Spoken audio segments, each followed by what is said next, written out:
Hello, I'm Chris Flisher, and welcome to Turning of the Wheel, an intelligent, lively discussion on astrology, art, and adventure. Timing is everything, and as the great wheel turns, we are best prepared when we are best informed. Join me as I explore the current planetary alignments and offer insights for coping with change. Educational, informative, enlightening, the Turning of the Wheel is a welcome pause in your daily swirl of constant change. Through intelligent discourse, inspired guests, and educational segments, I will help to enlighten your knowledge of astrology and guide you to accept change as the great wheel of life turns. Call in with your questions and speak with some of the greatest visionaries in the time-tested practice of astrology. Turning of the Wheel, Astrology, Art, and Adventure with Chris Flisher, each week on Turning of the Wheel podcast.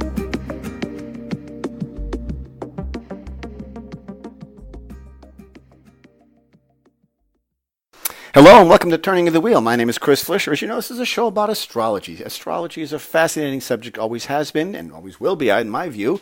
I've been fascinated with it for years. I oftentimes stray into other subjects, but astrology is my main focus for my podcast. That's why the name is called Turning of the Wheel, because as that great wheel turns, we can see life changing and we have to learn to adapt to it. We can be forewarned by that as well. Before we get my guest on, I want to remind you about my newsletter, which goes out every Sunday afternoon.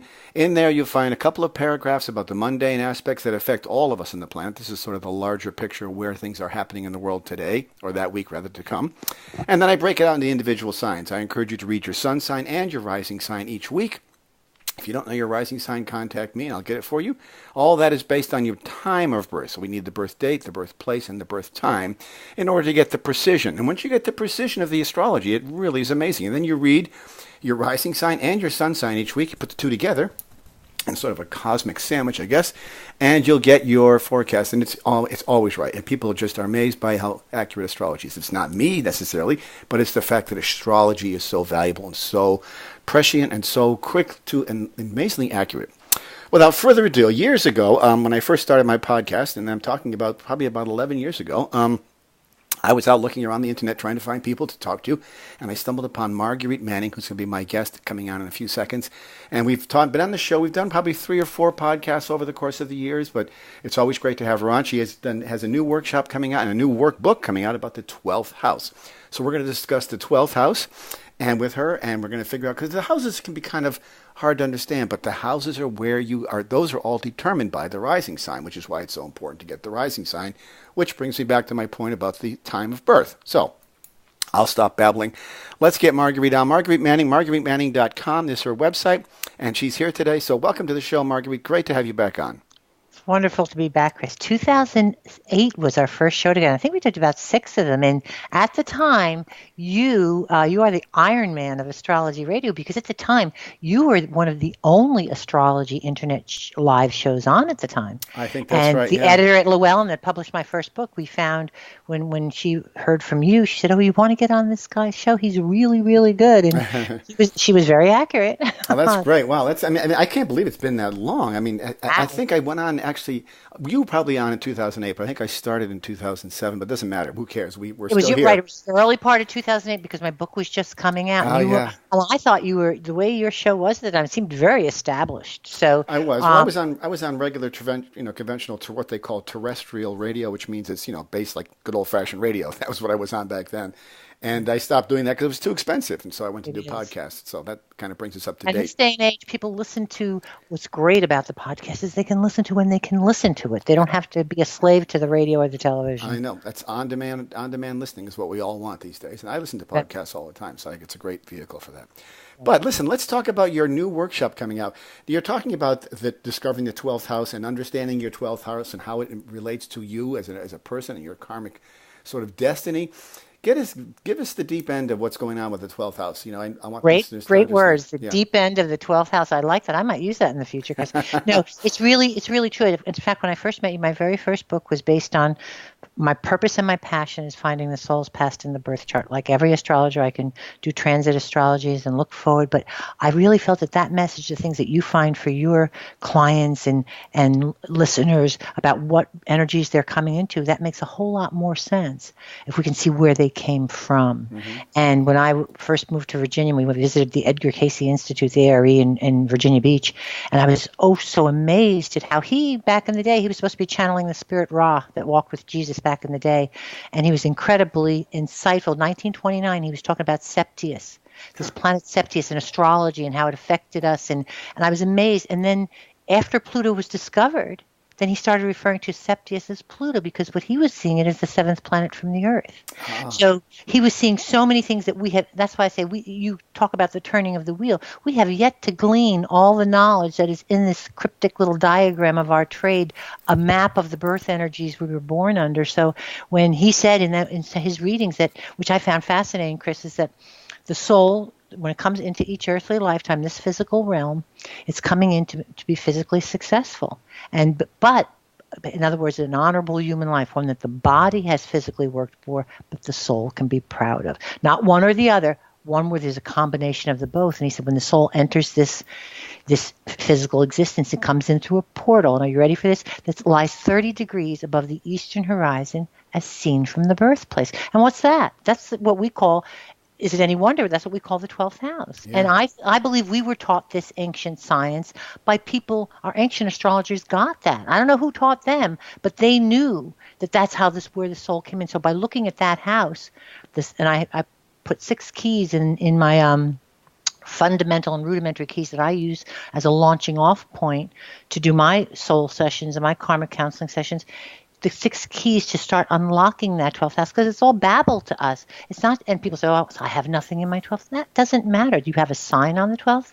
You have a ruler of that sign. The ruler of that sign is in some particular area of your birth chart, some other house. It's also in some other sign most of the times. And it's the closest hard aspect it's making is a telltale sign of what undid you in your last lifetime. What you're still is a wound that's very difficult for you to get over in this lifetime. So is it any wonder that this house is referred to by most ancient astrologers and modern day ones as the house of secrets, sorrows, and self-undoing? I think it can be an empowering house of enlightenment if we bring those unconscious secrets, sorrows, and self-undoing from yesterday into our conscious awareness now and say, now I get it. I'm not crazy. The reason I'm afraid of this is because this happened to me yesterday. Or the reason I don't like this is because I'm just worried that the same thing is going to happen again. It's what I call the cosmic contrails of our last life. When our soul came in, this is the emotional debris field that lay in its wake. And if as astrologers we go back and pick over it, we can see what. Well, part of it is I think that, by knowing what we came from and knowing what we did in the past should be an empowering kind of knowledge for us, because it's going to allow us to say, okay, these are mistakes I made in the past. And logically, we would not be making those mistakes again, I would think. Right. Hopefully, that would be the desired effect, at least. Is learn your lesson and move on from there, and you'd hope that would be what it would come down to. It's interesting that you raised that point about sort of what we left came into the world sort of as our damaged, not our damages, maybe it's too hard a word, but as our baggage. I call it improper programming from the last life. Right. I think that's true. There's something to that, And the idea when you mentioned earlier, you triggered a thought in my mind about how they learned this, or who taught whom. This logic, I think some of that may have come in pre-baked. In other words, people centuries ago may have inherently been born with this information in them, and they just devised a system for it. I believe that it's sort of baked into our DNA, much like you'd find, when you buy a computer, it comes preloaded with information.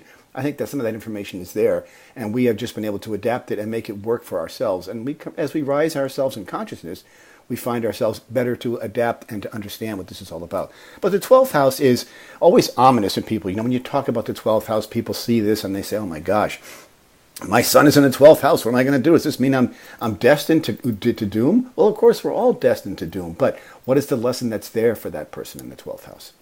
And, and that's another thing that Edgar Cayce said that I truly believe in. People say to me, and I'm sure they do with you too, they say, Marguerite, well, with astrology, do you believe in fate or do you believe in free will? I say, I believe in both. In both, of course, yeah. Our birth energies are what we've chose for this lifetime. But like when you go to college, if you don't show up for class and do the heavy lifting, you're not going to get that degree. Right. So it is our destiny if we choose to do the heavy lifting and live up to it. Right. And if not, nobody's going to get angry with us. Nobody's going to punish us. But guess who's going to be back doing the 3rd grade again? That's true, yeah. So and if you want to look at that as a punishment, it's just the natural cyclical nature of divine order in this universe. Right. Well, that raises a good question. Do you think people do ignore their 12th house and do repeat the same mistakes? I think it's one of these things, and this is what my purpose of the workbook. I think we have no choice but to ignore it if we're leaving it in our unconscious vault. When we go in there and explore that on a conscious level, I always say the analogy I use is when I got my very first car and I went in and I got this Super Beetle Volkswagen. It was turquoise blue. It was a convertible. And I thought, I am going to be the only one on the road. And everywhere I turned, there was a car just like that. They weren't making them like that. No, but all of a sudden, this was in my conscious awareness, so I was seeing it. Mm-hmm. And that's what I think. I think when we delve into that on a conscious level, don't let our soul get sucked back into the reminiscent of the old habit patterns and, oh, I'm the victim and look what happened to me. But if we go in there in a very analytical way and say, okay, to the soul, I call it validating the soul. Yes, this did happen to you, but you know what? That was yesterday, and yesterday's gone. Well, you chose to do this in this lifetime. You'd be surprised with how many of my clients, even my own children when I was raising, once I validated that fear or that improper programming in the past, and said, you know what, you came back to undo it, they felt empowered. And I really think it's about validating the soul. Isn't that what shrinks do? Yes, they do. And they charge a lot more money than we do. Exactly. And you're there for 3 years before you figure out. But the idea, though, I would think it would be logical, and this is only my logical mind putting this out there, that people would naturally know inherently on some primal level that they've already been down a road. This is why we have the visions of deja vu. We know we've been there before. These may be traces of memories that we've lived in the past. Wouldn't it make sense that we would inherently, almost by instinct or by design, not go down that path again? And that may not come from, because not everybody is as well informed about their astrology chart as you or I may be. And if they're not well informed, how could they why wouldn't they just naturally avoid making those mistakes before? Because they instinctively knew that was not the place to go. Well, it's something that we've chosen. They instinctively know there's something wrong with it, which is why they stay away from it when that's the last thing I believe they should do. They should be addressing it from a place of, it's not going to get the best of me this lifetime. For instance, in the spirit of full astrological disclosure, you and I end up having the same sign on our 12th house, which is Leo. And with Leo in the 12th house, and forget about where the sun is, it's in different places in our chart and different signs. But where Leo on the 12th says that we were supposed to be somebody in a previous lifetime, and some kind of humiliating fall from grace took us to the point where the spotlight, hence radio shows, being behind the scenes writing, being out there on center stage, left us feeling very embarrassed, ashamed, and deflated when it wasn't our fault. Mm-hmm. And a fall from grace. Exactly. It was a fall from grace. And quite often with Leo, it had to do with the fact that you were being benevolent, generous, or romantic with someone else, and you were taken advantage of. So in this lifetime, that is where we're trepidatious. It's like, you know what? I would rather, usually people that have Leo on the 12th or, are not the people that want to be out there out there center stage soaking up. They want the work to soak up the sunlight. They want the work to get. Yeah, I've always understood it the same way. I always thought that Leo in the 12th, to me, I thought, I've done some past life regression and stuff like that, came down to sort of a position of power where you as well, sharing the same sign, were in a position of power. And that position of power is, as you describe it, also had other components to it as well, such as may have been people who had power over others, perhaps maybe a supervisor or a boss of some large corporation, or perhaps a slave owner, or perhaps someone like that, who was in a position of power, or even nobility of some sort. But that nobility and power was one that they were hoisted to. They were hoisted to that area of power. And now we look to the opposite of that, which would be the Aquarius, where we turn ourselves into a state where now, instead of being the one who's the power beacon of emanating all this power, we have to work behind the scenes to give this sort of collective goodness to the world unabashedly and without sort of the fanfare. Is that how you read Well, it? Not just that, because in the last lifetime, they were probably programmed to believe you weren't responsible enough to meet the merit the spotlight and wow the masses on your own back then. Now it's almost like we have a lifetime with Aquarius now on the 6th of believing that it's got to be a humanitarian effort, or we're not comfortable putting ourselves out there. It's got to be for the betterment of mankind, or guess what? We don't want to reap the benefits on an egotistical level. That makes sense. It makes sense. The problem with that is we're supposed to come back to say, you know what? This is lost stardom, Chris. We're supposed to come back and say, we can do that, Aquarius. We can do that kind of humanitarian, highly principled, be outside the box thinking, which is what you're doing. Mm-hmm. Astrology couldn't be more outside the box in the age we grew up in. But you're supposed to you're not supposed to be afraid of becoming a star. You're supposed to realize that your stardom can be used for humanitarian purposes. In other words, we're supposed to combat that fear and confront it and not let that do us in again. And I think that's very accurate. I mean, I had to say that, when I got into radio, I was a little bit nervous about it. I mean, I was being pushed into an uncomfortable place, but I felt compelled to do it anyway. So, and all these years I've been doing it, I've never sought any money or reward for it. I just do it basically because I love the subject and I love talking to people such as yourself about it. And so having that sort of, I'm not trying to boast. This is just the way it is. It's sort of being selfless in that regard is a sort of a classic representation of the opposite of what I was in a past life. So it is that truly Aquarian kind of quality of spreading this news out there without looking for stardom or anything else. I mean, and just letting it go. And by letting it go like that, you sort of are fulfilling a manifest destiny of what was the opposite of what I was perhaps in a past life. So that I've always thought that made a perfect sense to me and sort of brought me full circle. And I think a lot of it too is when what we were doing in that previous life, what we were being ridiculed for and ashamed of, was probably something very Aquarian, ahead of its time. Perhaps, yeah, perhaps. And that's where we had our fall from grace. So that's why we have to do it this time, not being worried about a fall from grace and being willing to accept the success or stardom that comes with it, and not feel that, okay, wait for that other shoe to drop when it does. Okay, don't want that to happen because that's when it's all going to hit the fan. No, that's not the way it's supposed to happen in this lifetime. So that's what this workbook is about, saying to somebody, you know what, you're not wrong. I'm validating that part of you, and guess what? We're the ruler of that 12th. Yours, it being in the 7th house of partnerships and one-on-one, really important romantic or partners, I should say. And mine being in the 10th house of father and the outside world. The outside world and my father did me in that lifetime, or my authority figure.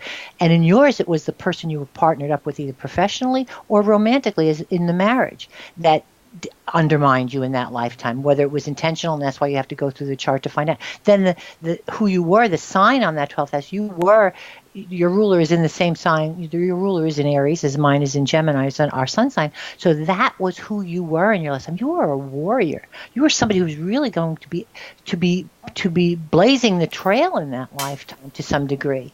Well, that's what I discovered in my past life regressions. I mean, I got myself back into, I don't know people who are familiar with that or not, but I went back at least 150 years. I was, one of the things I came up with was a sort of a rebel spy in the Civil War, so that would be somebody who lived a very dangerous sort of life, or a slave owner, as I mentioned earlier. Right. But these things all seem familiar to me, and you might have been doing something very different with technology. You might have been somebody that was using like invisible ink in that day. Who knows? Or technology. Or a spy. Who knows? I could have been any number of things. Yeah, that's exactly. What I mean. Something that was beyond the now knowledge back then. That's Aquarius on the 12th. Right. And I think that the fact that I have been on the air and doing these for 11 years, and I've had all the world's greatest astrologers on, and they have never once hesitated to come on my show, I think that is the universe saying, yes, this is where you're supposed to go. Otherwise, I wouldn't be so well received and accepted by all these people. Exactly. That's exactly the truth. And, if you were to turn around and you look at the closest hard aspects, and I show what the hard aspects and how easy it is to find them in your birth chart, the closest hard aspect to your 12th house ruler, which is your sun, that would be your Chiron. And I have very tight orbs. That would be to your Chiron in my fourth, which means in the fourth. It's healing. It means it's in other words, the wound that you received in your last life came on the home front. You on the home front. And particularly the women in your life, they were not, either your mother was gone or your wife died or your mother died. That was very vacant and lack of nurturing on that home front for you in that lifetime. So in some way, you're going to be faced to be the nurturer yourself on the home front, or to deal with that in a way that it doesn't undermine you anymore in the next life. Undermine you, and it doesn't cripple you. It actually. That's the closest hard aspect to your rule. It crippled you in that last lifetime, not feeling, I don't mean just loved, I'm feeling nurtured emotionally. Right, of course, yeah. And the irony of it all is that really did come to fruition for me, because I did lose my wife, but this was in my present life, and it equipped me with the ability to be the nurturer that I am. My moon is in Cancer. What could be better for a person who's faced with trying to raise 3 children by themselves? That was perfect. And in many cases, my son and my children's charts map up with mine exactly by precision. I mean, by partile, they are right on the money.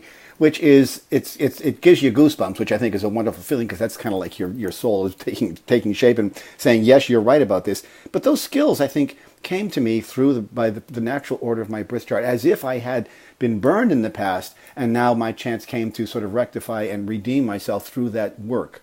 I think that's absolutely true, and I think I didn't know that about your wife, but I'm not. When clients say that to me, or people, they say, that's exactly what happened to me. So I said, well, that should prove I know nothing about your life in this lifetime, but that should prove that this is something that your soul chose to come back and move beyond in this lifetime. And if it's buried there in the 12th and it's never being consciously addressed, how can we do that? Right. Well, I think the truth is fair to be found. It's not to say that everyone's chart is going to be as dramatic or have the same kind of output as I had, but I do find it ironic. I mean, that's not the right word, but I find it fascinating that I came into this world this is the task I was given. Perhaps I didn't fulfill that task in the past, or I was left abandoned in the past, and so now that opportunity came to me to fulfill that. And none of us would have made. We would, the decisions we make along our road and our path when we're younger, we make them without perhaps thinking about this stuff. But then when it comes true and you start to look backwards and you see these things beginning to line up, you're like, wow, this is pretty incredible that this lined up this way. Who would have thought that I would have to fulfill this, step into these shoes and raise these 3 kids by myself as a nurturer? Thank God I had a moon in Cancer. I mean... Well, that's because you became, and with your moon in Cancer, and I find this true of a lot of men, especially when they come into this incarnation with their moon in Cancer. Like, you have the moon in Cancer in the father's house, okay? So they're in this lifetime, they're supposed to be mother and father. That's what I was, exactly. My youngest son, his moon is the exact same degree as my son. So I literally was mother and father to him, and I still continue to be. And I think that's just remarkable. It gives me goosebumps. Now, you've got to be of a sort of person who can look at this intellectually and sort of divest yourself from the emotional quality of it. That's the conscious addression. That's the consciously addressing the 12th, not getting sucked back into the, oh my God, here we go again. It's much as saying, I get it now. Yeah, I totally get it. And I had what I call a Uranian moment where I was talking to somebody right during the time my wife was sick, and boom, I had this flash of insight that said, wow, I'm supposed to do this. There's no question in my mind. This is my duty. And as a result, I was able to power through it in a way that I don't think could have been done otherwise. So, knowing this information about myself, understanding my past and my present and perhaps my future allowed me to embrace this rather than run and be, a victim or a pity party or whatever. And I've always resisted that. I never wanted to be exploitive of my situation. I don't really like even talking about it, but I do because I think it's educational for people to understand. And I want to live as sort of an example of what this manifestation looks like. And just to show you in the same vein, because I don't like most Leos on the 12th don't like talking about their personal things because they don't want to make things about them. But when I was growing up in this lifetime, with my Leo on my 12th and there in the ruler there in my father's house, when I did my past life, did the 12th house for me long time ago, I realized that in my last lifetime, my father was at odds with the kind of work I was doing, which is kind of like teaching this kind of spirituality and being condemned for it. And I wanted to do things like become an actress or this kind of teaching, and was condemned for it. And he was angry with me. And I took my little children and I left the house I was living with, he and my mother, in this last lifetime. And I was so angry with him. Now I come back into this lifetime, and I really believe it was the same man. But the father I had was very loving. All he did, he would never discipline us. He told my mother, I don't want my kids hating me, which was very interesting looking back. But then what's interesting is my dad died of a massive coronary at 59. Never got to see my 3 children. And I lament that to this day. Yeah, of course. So, you know what I mean? Here, I took them away from him in my last life. Now, that's not about a punishment. It's just about, people have to understand, it's about what goes around comes around, like putting out energy that in order for your soul to evolve, you've got to see it on the other side, what it feels like. Yeah, and I think and sort of living that way is exactly what presents you with that situation. I mean, it's remarkable when you see the precision and accuracy of this. And like I said to you, when for me, we always deal with orbs in astrology, and we usually allow a 6-degree orb. At least that's what I allow either way, in order for influence to be there. But do you do that for the lights too, Chris? The lights as well? Or? Yeah, I do that mostly for that. Yeah. Okay.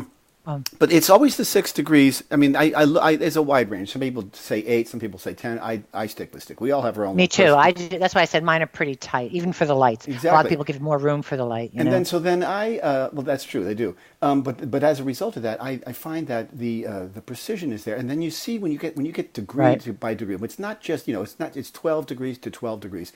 That is saying something loud and clear. You just can't refute that.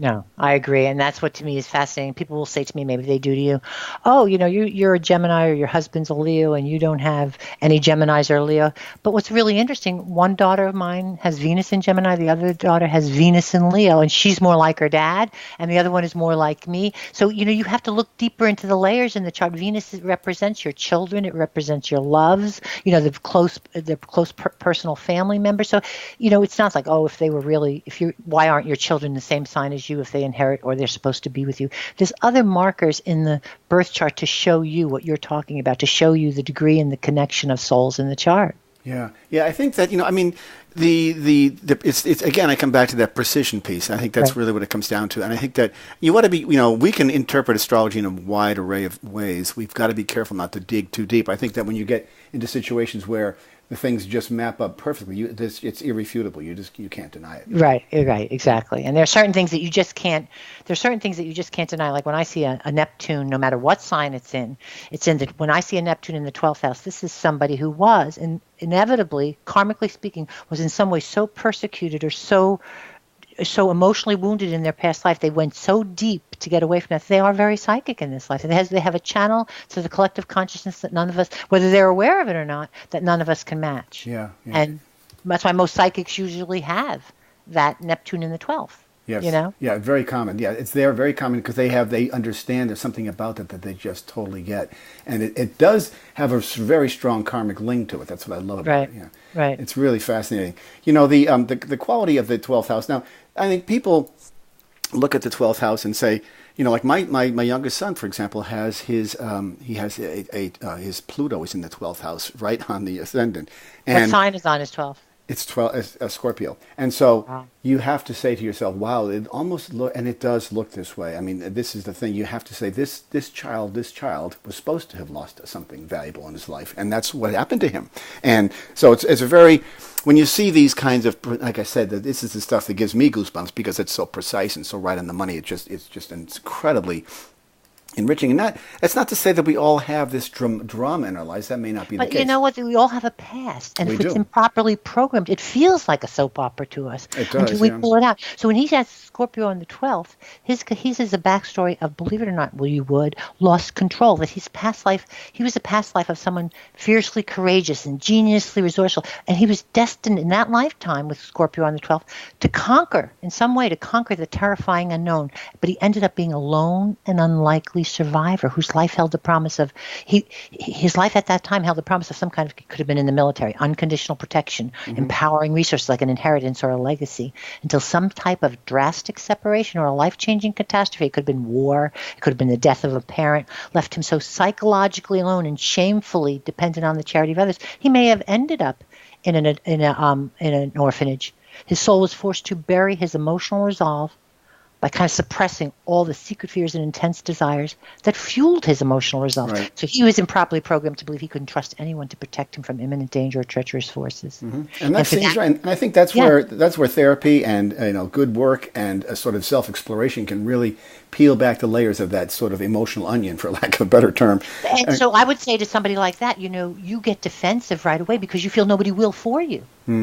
You're so used to feeling like you're waiting for those steps to come running behind you, the military, the planes. Nobody's there for you. So when these people get defensive, they're remembering a past life. And what I said to a nephew of mine who was in the same boat, I said, you know what? That was yesterday. Look at all the people around you that are willing to jump in, willing to go into the gates of hell for you. Right. And it's almost like they have to consciously turn and say, oh, yeah, that's right, and not go back to that old improper programming that I'm all alone in this. Right. And I think it does help to get outside perspective, which is why your work is so valuable for people, because it does give them an opportunity to sort of, accept and let go. I think that's what you really have to do. You've got to acknowledge it first. There's no harm in acknowledging it. As painful as it may be, acknowledge it and then let it go. But getting there is a hard part. And I think people perhaps don't take the time to delve into it. I think, astrology is a lot of work for people, and you've got to be able to be willing to explore what is there for you, and it does require some time and effort on your part, but it does help to have someone to guide you through it. So, and hopefully I purposely set up this workbook where it's very user friendly. I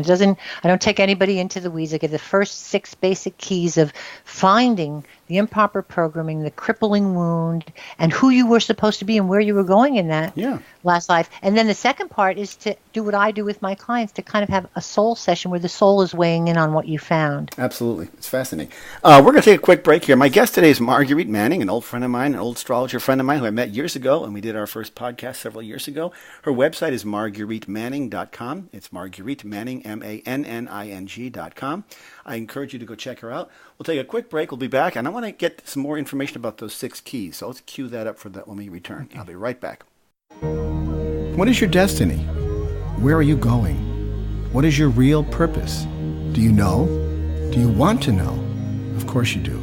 It's your duty to yourself. We are all here for a reason, and we all have great potential. Discover all of this and more with a professional astrology reading. My name is Chris Flisher, and I can help you. Discover your strengths and work on your weaknesses, and live your life to its fullest capacity. Based on your birthday, birthplace, and birth time, an authentic astrology reading will allow you to live your life to the fullest and reveal your true purpose. Only real astrology can give you real information. It is your destiny, and it is your path. Write me at chris@chrisflisher.com and book a reading today, or call me at 978-393-1036. That's 978-393-1036. www.chrisflisher.com.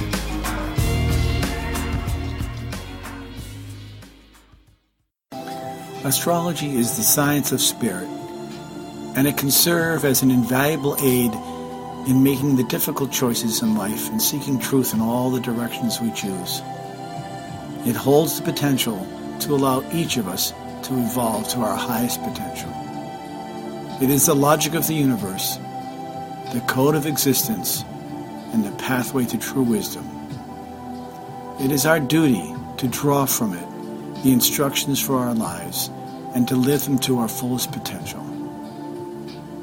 As the great wheel turns, we are best prepared when we are best informed. Hi, your host, Chris Flisher here. I've been producer and host of this podcast and radio show for the past 10 years. My goal has always been to provide enlightening, progressive, and logical discussions about where we are as a species and how we move ourselves further down the road towards our greater potential. I believe astrology provides a great tool for observing our progress and awakening our consciousness to becoming a whole, better, and more complete individuals. I have sought to invite the best contemporary guests, thought leaders, and progressive minds to discuss topics that concern us all, regardless of your beliefs. Consider making a contribution through PayPal to help keep the great wheel turning so that I can continue for the next 10 years along the same enlightened path. As always, I thank you for your support. Okay, welcome back to Turning of the Wheel. My guest today is Marguerite Manning. Her website is Marguerite Manning, just like it sounds and is spelled. And we are talking today about the 12th house and its role in our personal astrology.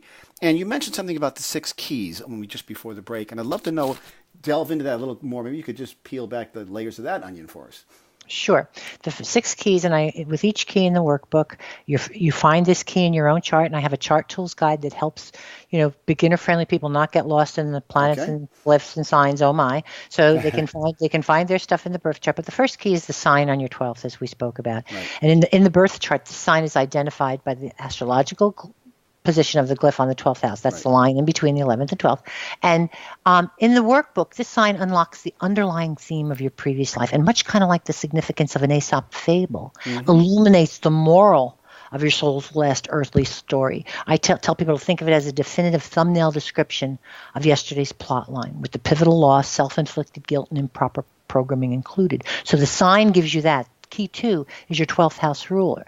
The planet, luminary, or asteroid, because I use Chiron as the ruler of Virgo when it's on the 12th. That and if for karmic astrology only, it's listed by name in the chart tools guide. You can find it very easily. This ruler, when you find the ruler, it unlocks who you actually were in your last life, as well as the personal and pivotal thing about you that yesterday's guilt or shame that you identified in the first key caused you to secretly deny or sacrifice. So it's telling me what you're denying and sacrificing in this last time because it brought you a lot of trouble. Right. Key 3, your 12th house ruler sign. Now this sign identifies, and you can find this in the workbook, it unlocks yesterday's secret personal sorrow by revealing the who you dreamed of becoming back then but never got around to being. Who like, and if mine was in Gemini, the ruler of my 12th, I was dreaming of being a teacher or a communicator. In Aries, you were dreaming of being a soldier or a pioneer, and you never got around to fulfill that the way you saw it.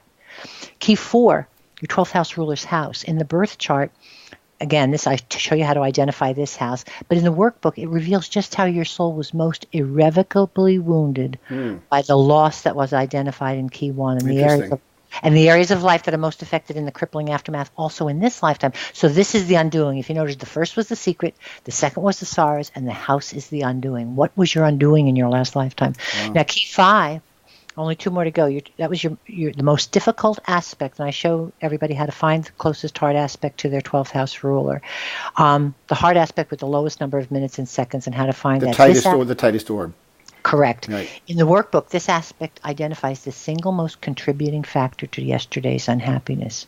What was it that made you so the most unhappy, or seemed to always be thwarting you or undermining you in your last time? If it was Saturn, it was a father. If it was Moon, it could have been a woman or a mother or your family. But I give you options in that lifetime as to what there was. The last one is the planets in your 12th. And while everybody doesn't have planets in their 12th, the people that do have planets in their 12th are usually a little bit more psychic, a little bit more creative, and a little bit more, I want to say, internally processing information, because they had hostages in their last life. A little more depth there. Like a person who's not a lightweight. This is a very deep person. Yeah. And it comes from having something emotionally abused or oppressed that was taken from them or used against them, and whatever that planet is. If it's the sun, they were physically, emotionally abused and physically held hostage. If it's Mercury, they were verbally abused and then mentally held hostage. So whatever is in that 12th house, that's what your soul's committed to reclaiming in this lifetime and bringing out into the sunlight. Wow. Yeah, it's fascinating discovery and interesting to work that way, because it does allow you to sort of, you think people will sort of have an aha moment when they start to see this, put this stuff together. They'll say, wow, this really is accurate. I have never had a client, Chris, that didn't ever. In many cases, they cry, and I say, you know what? It's okay, because that's how you know the soul is there. That's how you know the soul is getting it, because they're feeling overwhelmed, and on a conscious level, they don't understand why. Right, exactly. And so the emotions that come up are natural. These are deep-seated emotions that are bubbling up to the surface through this process. And I just really feel, as you do, that science is an astrology, and we might be looking at it, and I always say no astrologer worth his Doppler is going to tell you, oh, you're coming into some bad energy, don't go out today, you're going to die. That's not what we do. No. We tell people the influences that are around them and help them use those energies and influences to the best, whether they're bad, how to get through them, if they're good, how to optimize on them. And that's what this is all about, is this is where you came from. Just by, like you said, acknowledging it, you can turn around and let go. I think what it's given for most people that I've worked with, including my children, it gives them a reason to let go of it. Because so many times we don't know if that's a memory or if it's a portent of things to come. But if we say, no, that was yesterday, you can say, oh, okay, I can look this way because that's not going to happen to me. It already did. Right. I think that what astrology does more than anything else is it gives you a roadmap of sorts, a way to, and I've always been an optimistic astrologer. I don't really look for the bad and never try to predict things are going to happen. You're in Aries. You couldn't be anything but. The themes are there. And they're so relevant because you may not even realize it when you're younger that where you end up eventually, and I think people end up at different places in time based on aspects in the way their chart unfolds. I think people can hit their prime very young, like Michael Jackson did, or say, for example, people can hit their prime when they're very old. I don't think that there's a natural rhythm to that, so that people do arrive where they're supposed to arrive eventually.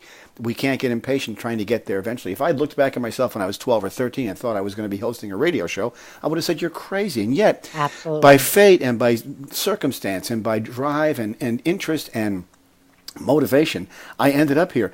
And this is exactly where I was supposed to be. If you look at my chart when I was 12 or 13, this is where I was supposed to be. So it makes sense.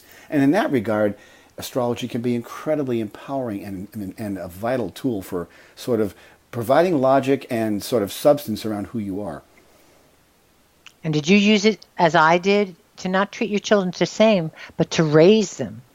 Well, I used it as yeah. I mean, of course, you can get really into the weeds with this, especially when it comes to your own kids. But I tried to be very, objective about it, and I tried to see where their strengths and weaknesses were, and I found them, and they do seem to manifest, but they may not always arrive at the same time. This is what I think is important. Now, I would have the good fortune of having twins, And as an astrologer, having twins, I think could be a better laboratory because you're able to watch two people evolve at the same time. And my children have evolved in ways that I expect. Have they arrived at their pinnacle yet? I don't know, but they certainly are on their way there in some capacity. And I think that's what's valuable about it.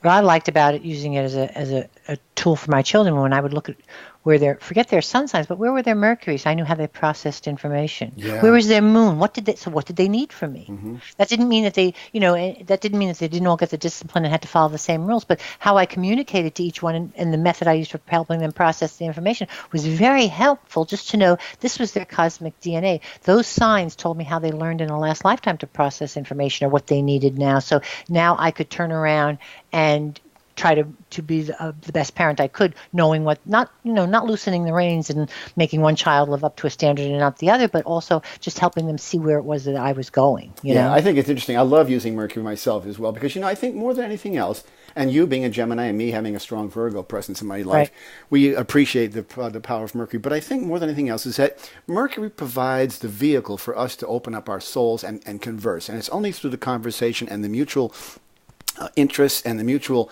processing power that we are able to know somebody. If someone's quiet all the time, you don't really get to know them. You don't really know where they are. But when you open up and talk, and that's the Mercury in the person, that's when it all flows so nicely. And this is what kills me about this, is that my twins have their Mercury is at 12 degrees Aries, which is the exact same sign as my sun. So this shows a natural... And your Mercury's in Aries as well. That's right. This shows a natural repartee, a natural sense of communication that eases and it's through the conversation and that hard conversations, which happen sometimes, that we become more involved with each other's lives.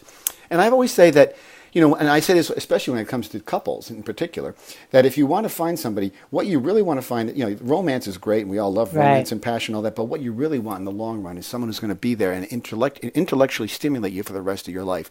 And that would be found in the Mercury of the person. And when you find that and it works and it clicks, you've got to keep her, because friendship will override passion any day in the long haul, I think. And it's going to turn around, again, and it's even more than the friendship. It's that mental stimulation. Mental stimulation, the curiosity factor that's always there. That sort of keeps you always alert. And I love Gemini people because they just fulfill that for me so clearly, and I love that being able to talk. It's through that interrelationship. My best partners are always Aries, always. Well, you go. They just have this daring do. If I come up with a crazy idea, they're the first ones to implement it. Oh, I know that's that. what I love about them. Head first. Yeah. No regard for caution. Yeah, but that's what makes it exciting and fun. And then and if there's a loss, okay, so they're not daunted by that. You know what? We tried, we failed. Okay, let's do it again. That kind of thing. That's so true. That, It's so true. Just charge ahead, and if you hit the wall, then you just bounce. But they're also very bright and cutting edge. They like the idea of going places where nobody's ever gone before, and there are very few people that are willing to do that. And that's really very exciting for most Geminis or anybody that's in an intellectual frame of mind. And one other thing I want to say about your chart is that a lot of that comes, and I had written a book, you had me on the show, Juno, 2 years ago, and you have Juno in Aquarius, and in your last lifetime, you didn't have a partner that embraced your outside-the-box thinking, your unbelievable new age. Right, yeah. And if you can have one in this lifetime, it's never going to go the distance. So that's why that's so important to you now. But I love that. I think, getting back to the idea of what friendship is all about and companionship and longevity with a relationship, you have to have that sort of stimulation. The other way, you can't rely on passion alone. Passion will not do it. It's great for the first 5-6 years or whatever, but after that, you fall into a certain routine, and you need the recurring stimulation of someone who can keep your imagination active and keep you moving forward. Right, that's so true. That's very true. It's a fascinating discovery. The whole idea of the houses in themselves, and the houses I mentioned in my opening comment, they are dictated by the presence of the rising sign, and we ask ourselves, you mentioned the question earlier, who taught these people this? I believe that a lot of this came into being and into thought process, much the way some of the odd plant structures and stuff like that. And I mean, how do we know who found out what mushrooms to eat in the world? You know what I'm saying? Absolutely. But you know what I think? I'm going to take it one better for you. So you're going to have to back up a wagon for me after this. So I truly believe, now when you look at Greek mythology, I loved Greek mythology in school. I truly believe at one point a higher life form walked this earth and taught us these things. You look at the Greek mythology when they talk about the gods and goddesses on Mount Olympus. We were like very remedial, and we deified these people that taught us these things and then they left. Right. I think they left. They went someplace else, but they left a lot of information with us and a lot of things that's how we learned it. When our ancient astrologers, to know that Saturn took 29 and a half years to get around the sun, they didn't even have I didn't even have a telescope at that time. And most of the things that they were operating on are still true today. So they had to have outside help in the science department. And you look at some of the mythological stories, like, Portia would chase the sun god across the sky in his fiery chariot. Well, that sounds like a rocket ship to me, if anything does. If you look at the Greek mythological stories, so many of them, it reminds me of an old, and you might remember it, Chris, an old movie with Bing Crosby, a Connecticut Yankee in King Arthur's court. He goes back in time and he lights the match and everybody thinks he's the god. I really think that's what happened. I think there was a higher life form walking here that was much more in tuned scientifically. And look at the story of Pandora's box. When Pandora was working in the lab, let all these horrible things out, and they said to her, well, the one thing is hope. There's hope that we'll discover. So they might have been using this as a laboratory down here to set up, examine diseases and cells. And this chick goes in there and she's working for them. She knocks the whole thing over. But they're saying to her, don't worry, as a result, we'll have to get a cure for these things. So if you look at these mythological stories that were handed down to us, they seem on the surface so ridiculous. But if you look a little deeper, thinking of it as a layman, a rudimentary, very remedial person trying to tell a story about these gods and goddesses that they're in such awe of, that were probably really just people that were a higher life form of some kind. It really is in the story. The thing is that what we see, when we see, just like a fable, you mentioned, the fable may be a ruse for the story, exactly. Of the hare and the rabbit, or whatever you want to talk, the hare and the tortoise, whatever fable you want to bring up. But symbolically, underneath them, there is a greater lesson. That's what we are talking about. And those greater lessons, I think, are there. I do believe that either a higher being or something. I don't think that all of our progress as our species has been directly designed as directly a result of our intelligence. We had to start somewhere. I mean, where did the chicken come from? The chicken or the egg? Exactly. These things had to start somewhere. And so as a result of that start place, it makes perfect sense that we came either with some predetermined notion or predetermined intelligence, or something had to be brought to us beforehand. And I think that astrology perhaps falls into that. And when the longer we go on in time, and the more we see, the more more empirical data that we can gather about time and place and motion, the more accurate it becomes. And we are at that place right now, I think, where it's becoming incredibly, we're seeing the accuracy. We can see it no matter what chart you look at. You look at the chart of the United States, you look at the chart of anybody, you Absolutely. can see this stuff happening. So how do you explain that? You explain it by saying, this is the natural order, and this is where we are. Right. And that's absolutely true. It's in divine order with the universe, this universe. And that's how the ancients studied us. They never would have separated astrology and astronomy as one science. To them, they were one science. They would study the universe, how it moved as a whole, and then the individual planets, how those movements affected us physically, like any OG astrology, sociology, how they affected the human being down here on Earth. They were one science, and it wasn't until, and I was raised a Catholic, but it wasn't until the Catholic Church started saying, whoa, people are going to start running to their astrologers and not come here, that they started turning the astrology part of astronomy into an occult, into something that should be voodoo, should not be really considered a real science. And that's where it got the blemish. That's right. And I think it's only coming back now that it is, in fact, a science. Yeah. And I say to people, we don't, just because we can't, these are properties we can't see, touch, and feel, like rain, wind, and snow, doesn't mean that they don't exist, of course these not. Influences, Of course not. And I heard somewhere years ago, I've never been able to validate this, that the largest collection of astrology material and books is held in a secret room in the Vatican. So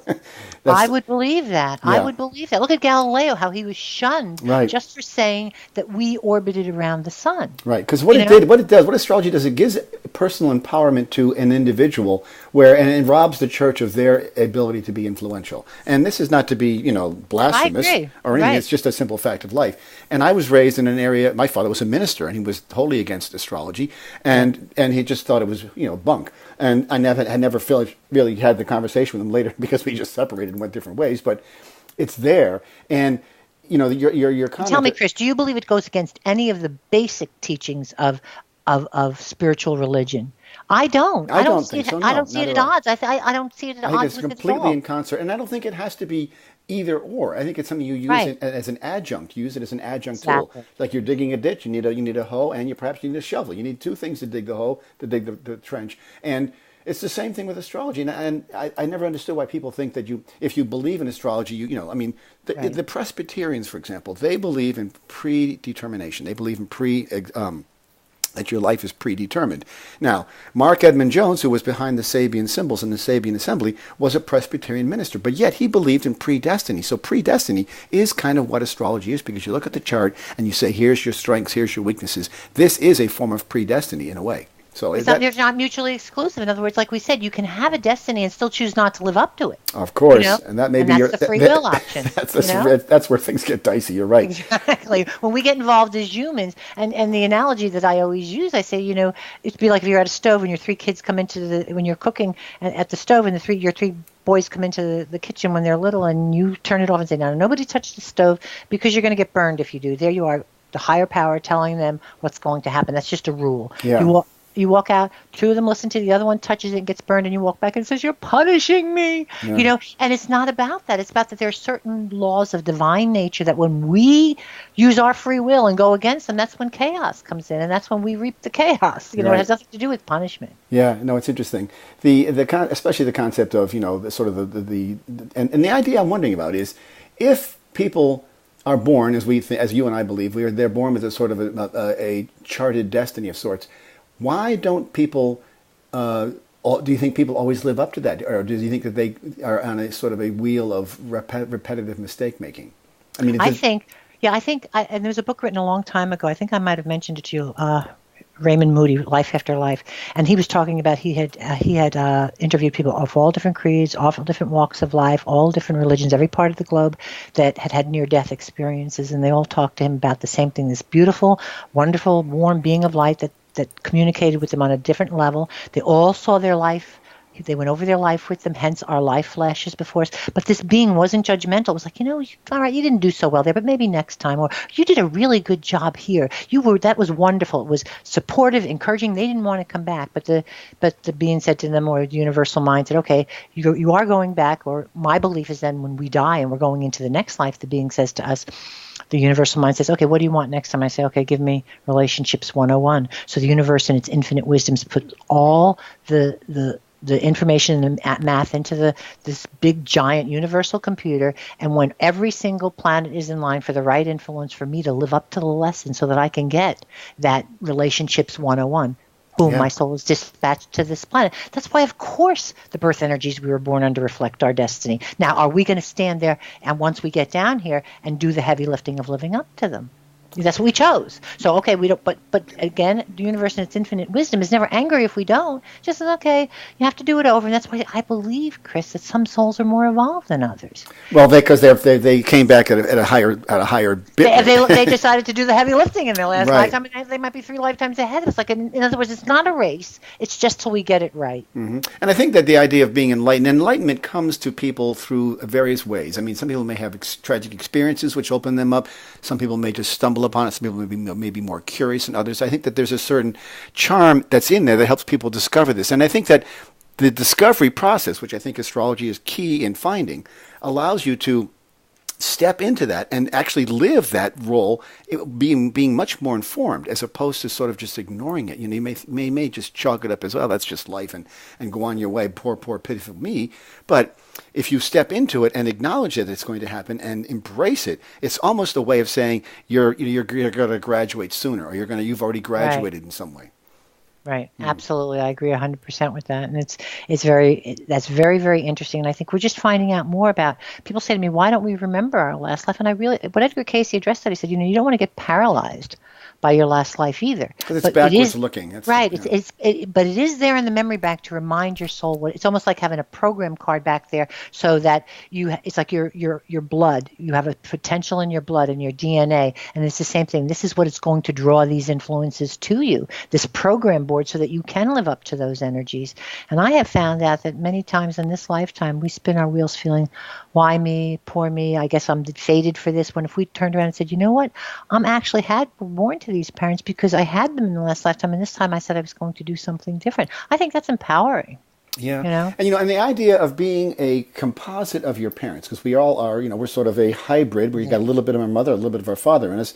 I think coming into that, we bring with us their influence and their power and their lives as well. And so I think that being born into the parents we're born, I believe we actually choose the parents we're born into, sets the stage for our evolvement and our evolution as the foundation. So coming into a world with a certain set of characteristics from our parents enables us to fulfill that journey. So we sort of do come in. The question is being aware of it. I think that's where things fall down. And people now are becoming more in tune with this as there's a rise in spirituality and a sense of self-reflection, which is allowing people to find that better.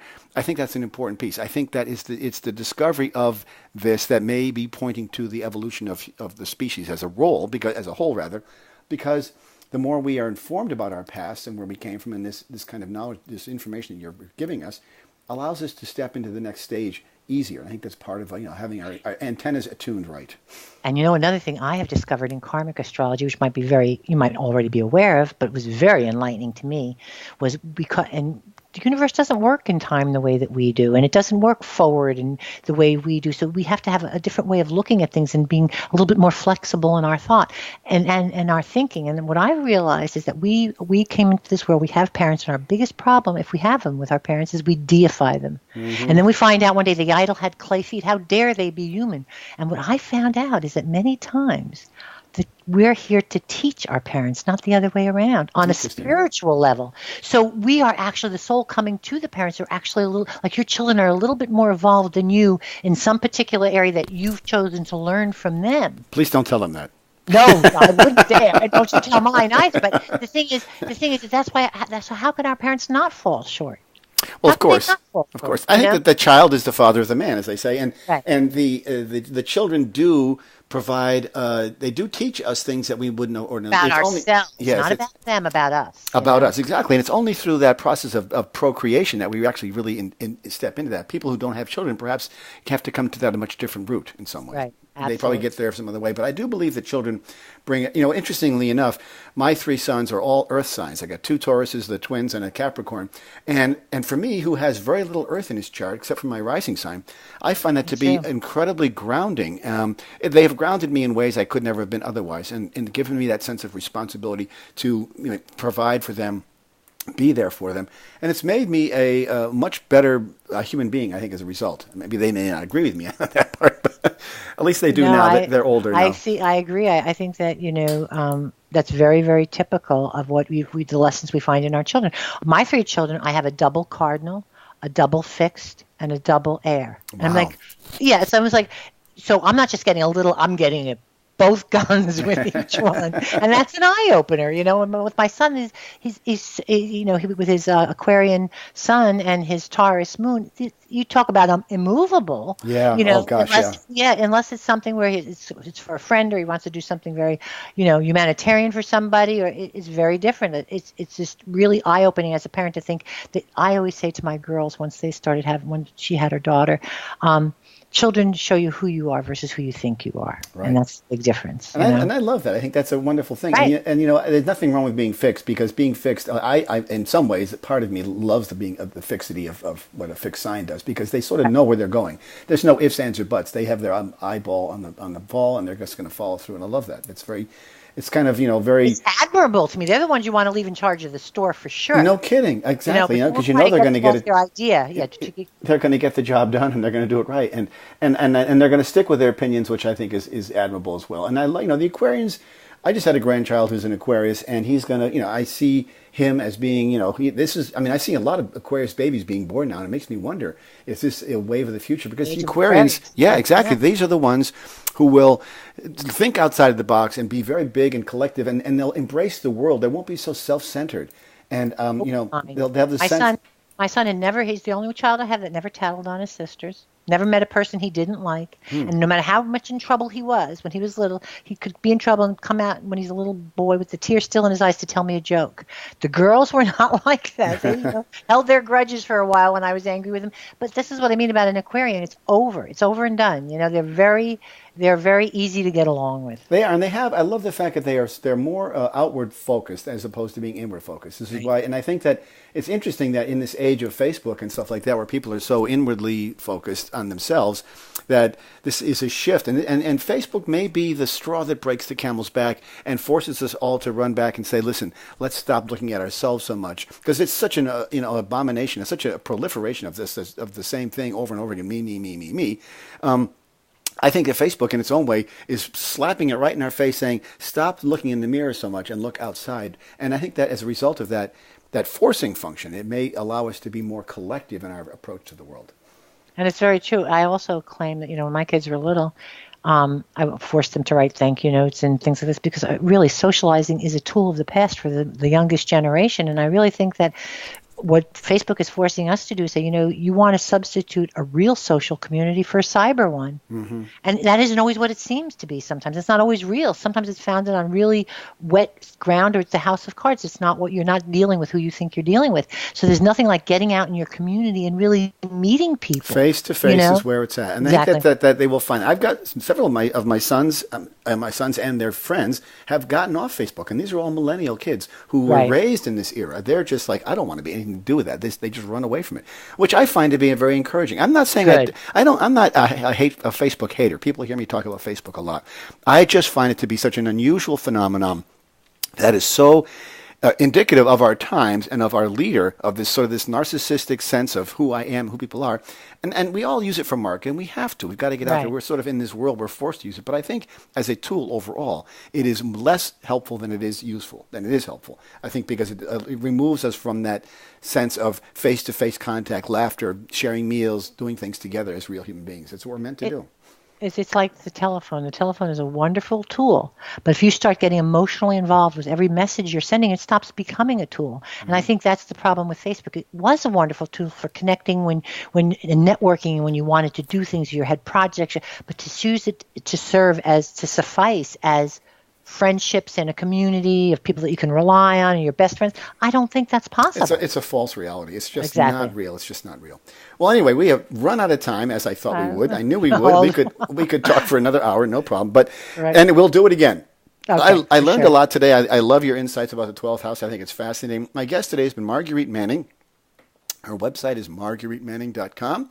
She has a wonderful bunch of information up there, and she has this whole new idea of this workbook, the Karmic Workbook, is brand new and very worthwhile, your pursuit and looking into. There's a great deal of knowledge there. And the thing is, I think that in order for all of us to really understand what your work you're doing with this karmic 12th house is to be willing to step into that world and understand it. We can't just keep burying our heads and running away, because sooner or later you have to sort of step in and figure out who you are. And that's part of maturing. It may come at different points in your life, but it will happen. And what better way to understand it than with a good guide? So with that in mind, Marguerite, it's always a great pleasure to speak with you. Great pleasure. I always have a Chris, great time. Thanks so much. Always fun. It always goes by too fast. It does. I don't know what it is. Maybe it's that Gemini in us. The Gemini Aries. We never shut up. Never shut up. Please turn those people off.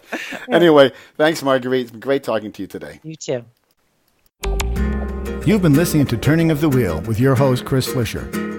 To schedule a reading with me or to order artwork, you may visit my website at www.turningofthewheel.com. That's www.turningofthewheel.com. Or you can call me at 978-393-1036. Thank you. And as always, be open to possibilities.